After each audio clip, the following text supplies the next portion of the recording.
안녕하세요. 세상이야기입니다. 오늘 이야기는 기독교와 이슬람교가 각각 시작하던 시절을 비교해 보도록 하겠습니다. 제목에서 보신 바와 같이 기독교는 안 좋은 시절에 시작을 했고 반면 이슬람교는 좋은 시절에 시작을 했습니다. 기독교는 창시자가 설교를 시작한 후 체계가 성립된 것을 보지 못하고 죽임을 당했고 이어서 수년간의 박해 시간을 겪었습니다. 그러나 이슬람교는 창시자가 예언을 시작한 후 체계가 잡히고 교세가 어느 정도 커지는 것을 본 후에 자연사하였고 이후 바로 교세가 팽창하는 시기를 맞이하였습니다. 교세가 커지기 전까지 고생한 기독교와 교세가 바로 커진 이슬람교의 시대와 상황을 비교해 보겠습니다. 기독교의 창시자인 예수가 활동을 시작했을 때 팔레스타인 지역은 식민지와 같은 상황이었습니다. 로마가 직접 다스리는 지역이 있었고 로마가 승인한 유대인의 왕이 다스리는 지역이 있었습니다.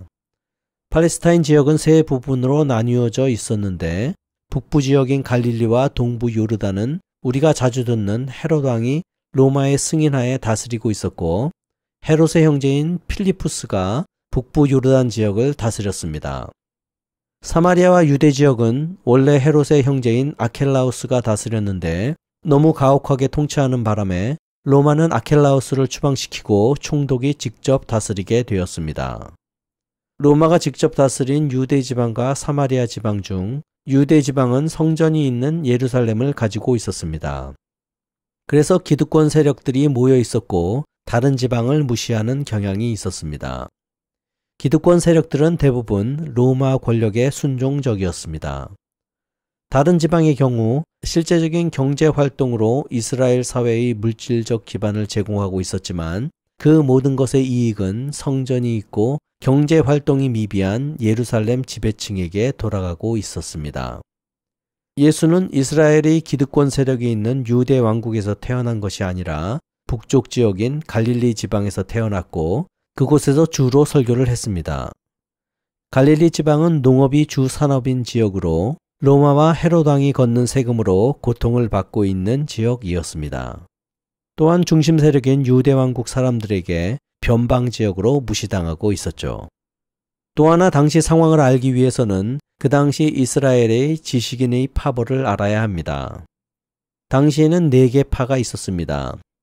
기원전 1000년부터 이스라엘 사회의 제사장을 독점했던 파벌인 사두개파가 있었습니다.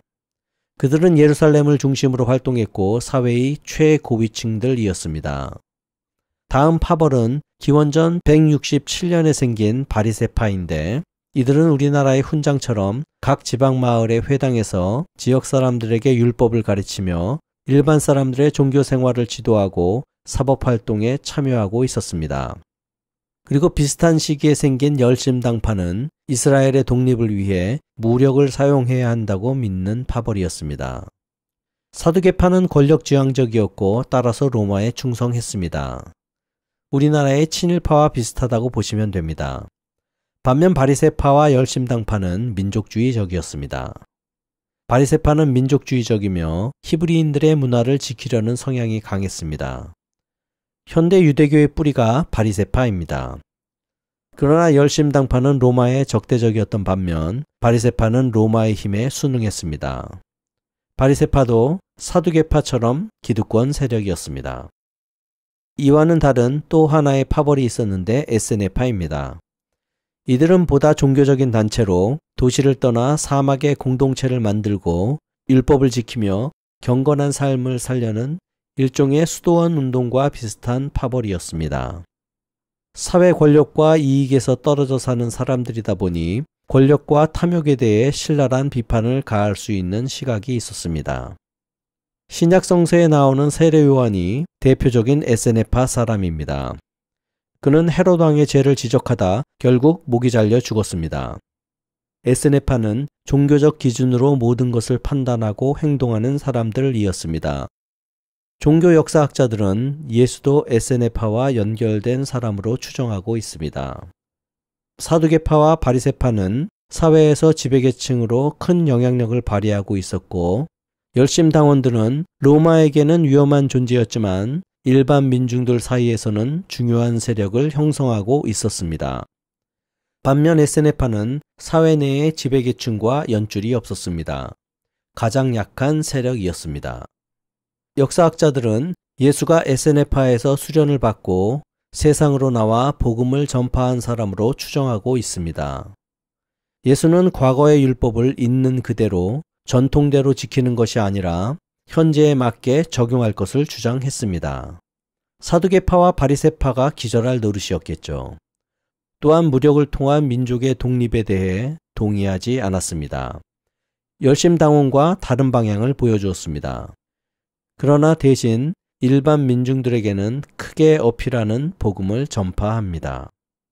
신 앞에서 모두가 평등하다는 선언, 율법을 지키는 것보다 이웃을 사랑하는 것이 더 중요하다는 주장, 약자와 가난한 자에 대한 의무적 자선 등이 전면에 등장합니다. 민중을 이용해서 영향력을 누리던 기득권 세력들은 좋아할 수가 없었겠죠.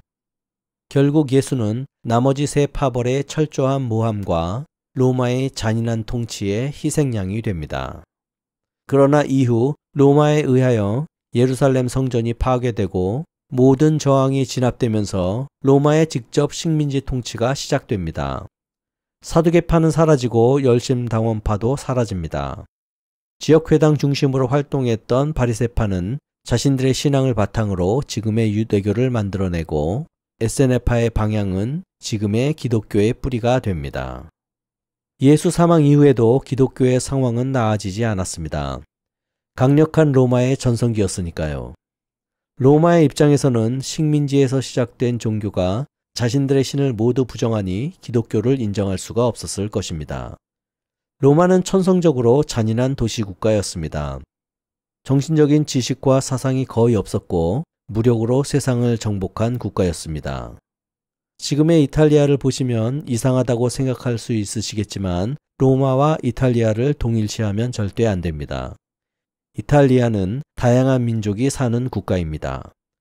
그렇게 잔인한 로마였기에 기독교인에 대한 탄압도 잔인했습니다. 하지만 초기 기독교 교인들은 굴하지 않았습니다. 사도들의 대부분은 선교 활동 중 선교지에서 목숨을 잃었습니다. 그만큼 그 시대에서는 기독교 사상이 혁명적이었습니다. 지상의 권력을 인정하지 않고 지상의 최고 권력자도 신의 심판대 앞에 서 있다고 생각했으니까요. 권력자들도 자신들과 같은 위치라고 생각을 했습니다. 전쟁과 살인이 일상적이었고 온갖 신들과 부가 넘쳐났고 그만큼 인간이 지켜야 할 태도와 윤리가 사라져버린 시대였습니다. 노예는 인간이 아니었고 물질적 탐욕이 육체적 탐욕과 함께 커져만 갔습니다. 그러나 모든 것에는 내리막길이 있는 법이죠. 로마가 정점을 찍고 내리막길에 들어서자 이제는 자신들을 하나로 묶어줄 무엇인가가 필요하게 됩니다. 산산이 부서지려는 로마를 한데 묶어줄 정신적 규율이 필요해진 것입니다. 결국 기독교가 시작된 지 200년이 훨씬 지난 313년에 로마 황제에 의하여 기독교가 공인되면서 기독교는 탄압에서 벗어났습니다. 이후 기독교는 세상에 강력한 영향력을 발휘하기 시작합니다. 아마 종교 중 가장 오랜 기간 탄압받은 종교가 아닐까 생각됩니다. 그만큼 기독교 초기 역사에는 슬픔이 가득합니다. 초기 기독교 이야기가 눈물 없이는 들을 수 없는 이야기라면 초기 이슬람교의 이야기는 박진감 넘치는 역사극과 같습니다. 이슬람교는 100년 만에 서아시아는 물론이고 지중해 전체로 퍼져나갑니다. 동시에 이슬람 국가를 세웁니다. 어떻게 이렇게 빠른 시간 안에 이슬람교를 전파할 수 있었을까요? 이슬람교가 태동하던 당시 국제정세는 완전히 꼬인 상태였습니다. 서로마 제국은 멸망해서 유럽 지역은 암흑시대로 들어갔고 동로마와 페르시아 제국은 세상의 패권을 잡기 위해 서로 싸우고 있는 중이었습니다. 그 바람에 전통적인 무역로가 막혀버립니다. 실크로드가 막혀버린 것입니다. 상인들은 새로운 무역로를 개발하는데 아라비아 반도를 내려가서 메디나를 지나 메카를 중심지로 하고 남쪽으로 내려가 해안을 타고 다시 페르시아 남동쪽으로 가는 것이었습니다. 당연히 무역 중심지인 메카는 부유해졌고 동시에 여러 나라 사람들이 모였습니다. 여러 나라 사람들이 모인 만큼 여러 신도 모여들었습니다. 예언자 무하마드도 메카에서 장사로 성공한 사람이었습니다. 그러나 돈이 모이는 곳에는 항상 그렇듯이 빈부격차가 심해졌고 타락한 문화가 발전했고 정의보다는 돈의 힘이 사회를 지배했습니다. 이런 혼란 속에서 이런 사회의 회의를 느끼던 무하마드가 신의 말씀을 듣고 새로운 사회와 새로운 삶의 기준을 설파하기 시작합니다. 대부분의 종교가 그렇듯이 무하마드는 약자에 대한 자비와 정의로운 사회 운영, 모든 법의 공정한 적용, 부자들의 기부, 모든 인간의 평등을 주장합니다. 불평등을 기반으로 한 사회에서 장사를 잘 하고 있던 메카의 지배계층은 무하마드의 주장이 자신들에게 해가 된다고 생각해서 그를 죽이려고 합니다. 무하마드는 추종자들과 함께 메디나로 탈출하고 그곳에서 세력을 키우게 됩니다.